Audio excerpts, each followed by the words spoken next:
Dave Chasen made a very good bowl of chili, and he made that into a very fancy restaurant. It became a favorite of the movie colony, what they call the lifestyle of the rich and famous. But now, Chasen's restaurant is just a boarded-up memory. And so is Perino's, and so is Scandia, and so is the Tail of the Cock, and Vickman's, and dozens of others. And that's my point. Restaurants are a risky business. Of all the things that aren't here anymore, restaurants are the most. So where should we begin? Well, probably with the most famous restaurant in the history of Los Angeles, and the most illogical. I mean, who wants to eat in a hat? A derby hat, a brown derby hat. What I remember about it was very Hollywood looking. I mean, in terms of kind of dark colors, but comfortable. Maybe elegant, shabby. They had a booth where if you wanted to get a rumor started in Hollywood, you'd sit in this particular booth, and the way the room was shaped, everybody on the opposing side heard what you said. I remember the waitresses. They were all very, very beautiful. And the rumor was, and I'm sure it's quite true, that they had come to Hollywood to be in the movies and didn't make the grade or were waiting to be discovered or something. The Brown Derby starred in 27 movies, which is more than most of the stars who ate there. And it was so successful, owner Bob Cobb duplicated his hat-shaped hotspot in Hollywood. This one wasn't shaped like a derby at all, but it was an even greater success. And it soon became the place where the movers and shakers of show business met every day for lunch. You know, there were some very famous booths at the Derby. One of them happens to be where Clark Gable proposed to Carole Lombard. And if you were a romantic couple, they would seat you there. Above those private booths were pictures, caricatures of the stars who ate there. And as the story goes, the Derby's maitre d' was fond of the Hollywood gossip columns. He knew everything and anything about his celebrity clientele. And if a marriage broke up or a romance broke up and your caricatures were side by side on the wall, he would discreetly move one of them away and put somebody else there. Or add that one if you were now dating, so you'd come in and sit in the booth under your own caricatures. Jimmy Durante was the only star who had two frames on the wall for his caricature. One for him and one for the nose. While the Tinseltown regulars gathered to be seen, perhaps the biggest star to come out of the Brown Derby was a salad, the Cobb salad.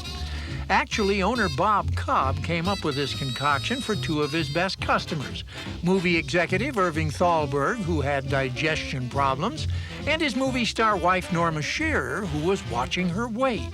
Voila, a salad is born. This is the story as it goes. He went in the kitchen and he started. Now, if you chop up everything very, very small, a baby could digest it. Irving can digest it. And if you serve it in a rainbow on the plate before it's mixed, a person on a diet can leave out the things that are fattening. And frequently, the MGM limousine would pull up and pick up two of the Cobb salads and deliver them back to the studio. But the showbiz crowd changed its taste, and the old brown hat went out of style and never came back. Fast times were giving way to fast food, and the Derby couldn't keep up.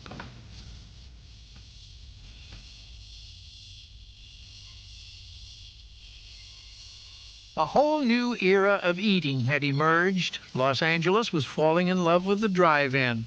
And there was a particular hamburger joint out in San Bernardino that isn't here anymore. But what it started is still very much with us. A cheap, cheerful meal on the run. By the time we were in cars, we would come down here and you would pack the car up with as many people as you could, and then you would buy the 12 hamburgers and you would feast for $1. And of course, you'd try to get French fries. You'd really like to get a chocolate milkshake, which were wonderful, but if you couldn't, you'd get water.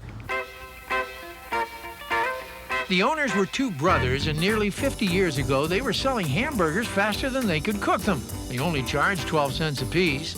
Their name was McDonald. For a while, their little drive-in was the social and culinary center of San Bernardino. It wasn't a mystique, it was the food they served. And they moved it out fast.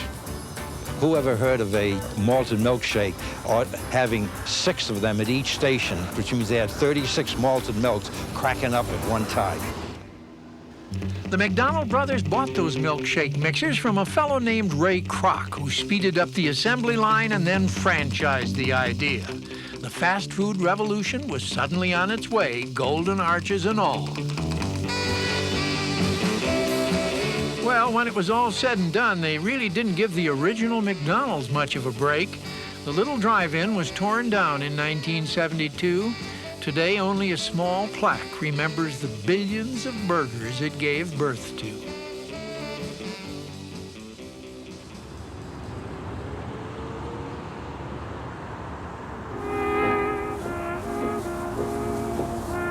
What makes a restaurant a hit or a miss? Well, as any real estate dealer will tell you, it's location, location, location, which explains why the Rex isn't with us anymore.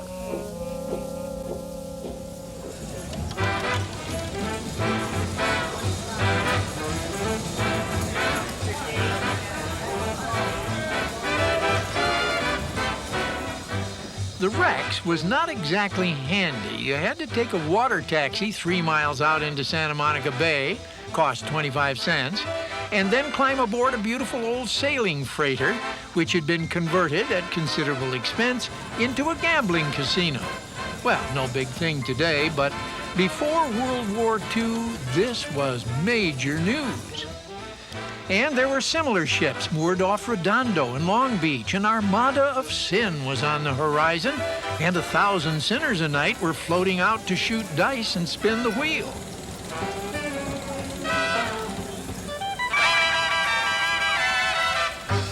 You see these white boats out there, and they had flags flying, and we knew what they were. There was gossip, you know. And at night, they were all lighted. So you could see these beautiful twinkly lights. They were very festive, very glamorous looking, and very wicked sounding. Your host was a handsome, well-dressed fellow named Tony Cornero, who had made a bundle smuggling booze during Prohibition. Tony had charm and he had money, but his reputation left a lot to be desired. I mean, he was not a member of the Jonathan Club, if you get what I mean. If they were gangsters, they didn't look like the ones portrayed in the movies. I mean, like James Cagney or Edward G. Robinson, nothing like that. But we thought it was a lot of fun. And no amount was too small to gamble. A nickel, dime, quarter, anything. I've seen people playing roulette for nickels.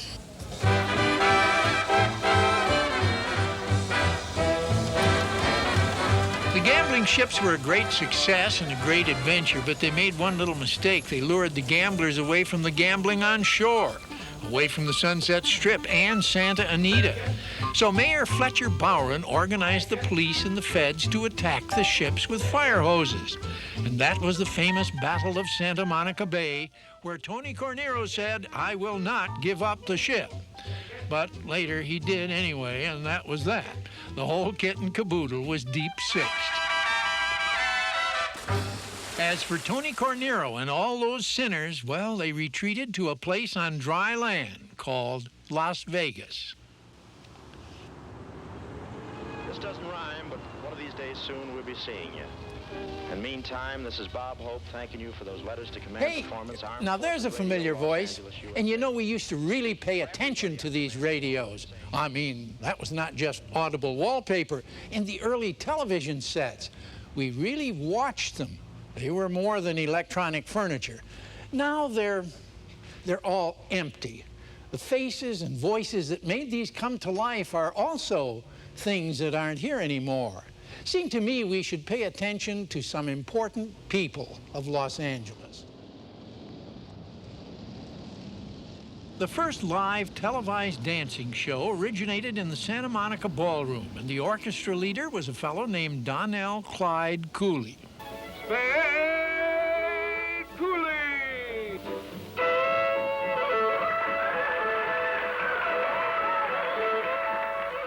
A fiddler who was also a real violinist, Cooley added strings and complicated arrangements to all those guitars, and before long, country and western music moved out of the hayloft and into the living room.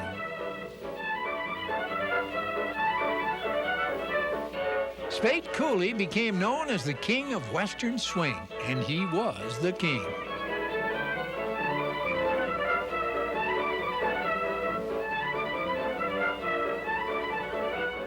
Everyone watched the Spade Cooley show. And he was by hour, I mean West Coast. He was the West Coast edition of Ed Sullivan. There was no competition for him on Saturday nights.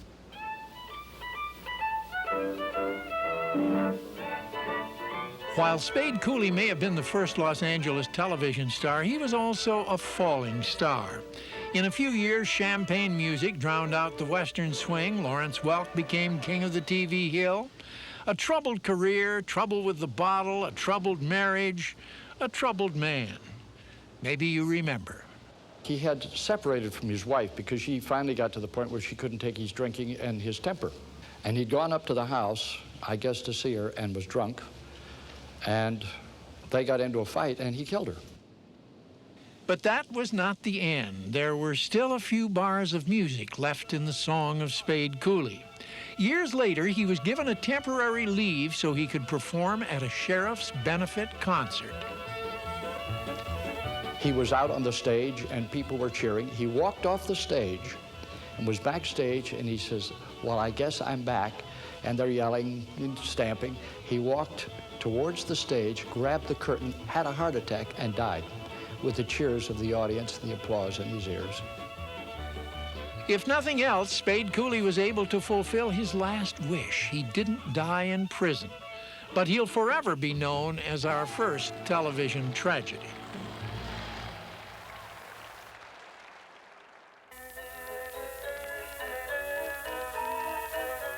If you listened to radio and watched enough television, you were bound to hear this voice, a real madman, our greatest used car dealer.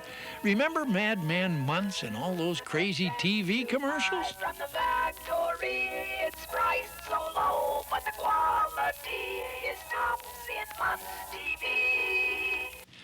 Earl Muntz was among the first super salesmen, a tireless promoter, a major manufacturer, and a genuine inventor. Put them all together, they spell phenomenon.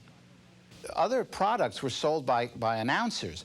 This man sold his own products. There's something about a Muntz TV. Madmn Muntz was more than a raucous pitchman. First he sold used cars, but then he made his own cars. Remember the Muntz Jet?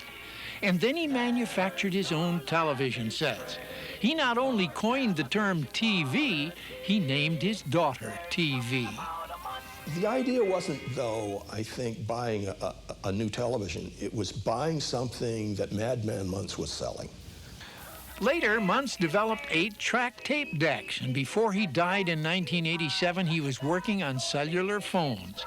But more than anything else, Madmn Muntz invented the Los Angeles way of life. But early Los Angeles television did more than unleash colorful commercials. I'm Joe Pyne, and the action starts here in just a moment. It uncorked Vox Pop, the voice of the people, the ordinary guy with something to say or nothing to say and somebody to talk to. You've done all the talking. How much more time do you want? I want enough time to explain the difference between church and religion. How much? How much? Until you're convinced. In that case, take a walk now. We'll be back to the dock after these words. Joe Pyne was an early excitement on television. In the mid-'60s, he came along, an acerbic talk show host, ultra-conservative, who would be very, very rude to his guests. He'd tell them to put your teeth in backwards and chew out your throat. Joe Pyne was a chain-smoking Marine Corps vet with 4 World War II ribbons and 1 leg as a result. And every day on the air, he was still doing battle. We want to show our gratitude. He will present you with a ticket to an earthquake, and I'll be right back to the dock. Joe Pyne was biased and belligerent, clever and charming, but most of all, he started the whole television temper tantrum. Every talk show today should pay him a little royalty. Indian reservation.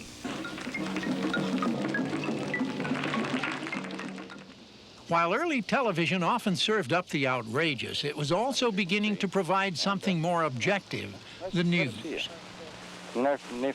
says he doesn't understand. Okay, thanks very much, Ivan. More than any other newsman, Clete Roberts invented the image of the TV anchorman, the trench-coated adventurer with a microphone in anybody's face on any old subject. If the camera will come now over to my right. Roberts was one of the first high-flying, globe-trotting television field reporters. He was really Indiana Jones with a camera. All right, we're going to move our camera back and get it out of the way. We're in that embarrassing position of being in the way before the firemen are. He traveled to the world's hot spots, bringing the day's events directly to our living rooms, and for years, we relied on him as the man who always had the big story. But I remember one night, he was doing a newscast, and he had earlier in the day gone out on a story interviewing a woman whose child had just been shot. And of course, she was very, very upset, and he was right there with the microphone, grilling her on the circumstances. And as soon as the interview was over, they came back to him live on camera, and he said, "Ladies and gentlemen, that was a terrible thing I just did, the way I treated that woman, and I promise you, I will never do anything like that again." Clete Roberts here. Tonight, these two stories. This week, Los Angeles... Clete Roberts' career spanned nearly 50 years, and his last assignment was right here on KCET. You say you were too young to follow the news back then? Mr. Leprechaun, if you're ready, would you fly us away? Ring-a-ding-ding. Well, I bet Hobo Kelly explained it all. Come on now, laugh and be happy, and the world will laugh with you. When or maybe it was Sheriff John. They can't help smiling too.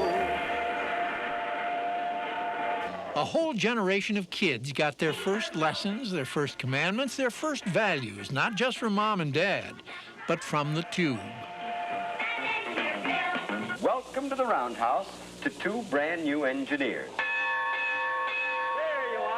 And here comes Casey. Now, and the man who really put us on the right track was the fellow wearing the railroad cap and running the trains, Engineer Bill. Green light, red light, red light, green light. Remember red light, green light? Red light, green light. Oh! This was a live program. No backing up or cutting out your mistake. It lived with you through the show. My measure of success of a show was whether I could open up the personality of the child that I had with me as my guest, my co-engineer. And if I could do that, man, I'd go home, great show. You really wanted to be good for these guys. You really wanted to behave for these guys. It's like if you did good for Engineer Bill or Sheriff John, you knew you did something good that day. all aboard! But in 1966, the milk ran out and the Cartoon Express reached the end of the line. When today's kids go channel surfing, they'll find that Engineer Bill has left the station.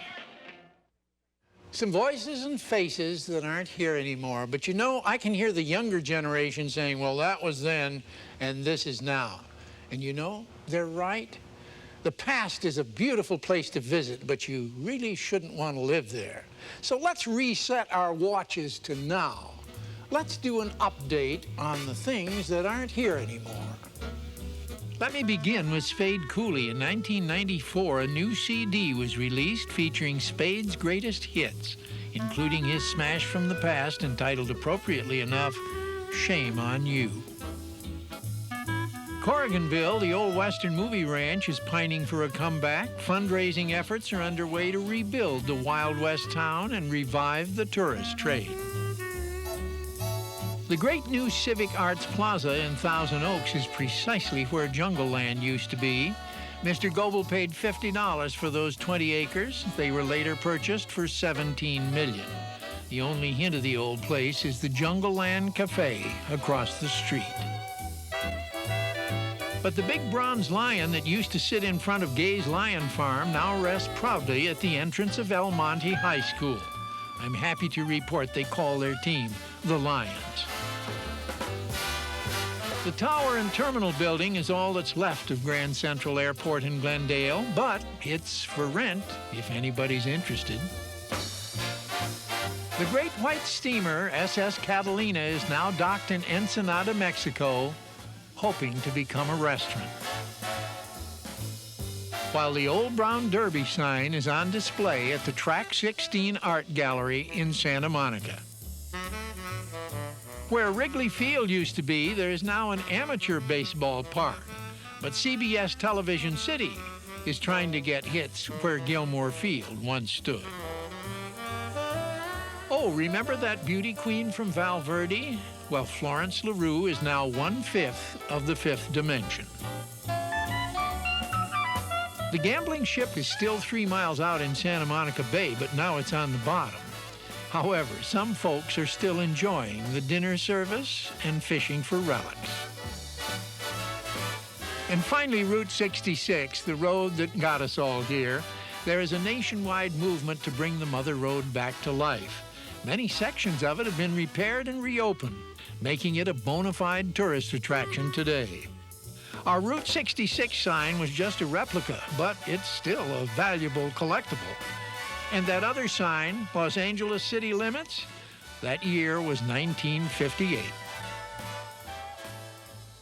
Incidentally, I did not know Spade Cooley. I did not know Joe Pyne. I did not know Madmn Muntz. But I do have lunch now and then with engineer Bill, and I knew Clete Roberts very well. Clete would be doing this program tonight if it were a dozen years ago, and I think it's appropriate for him to say goodnight. Clete Roberts reporting. I thank you. I bid you good night.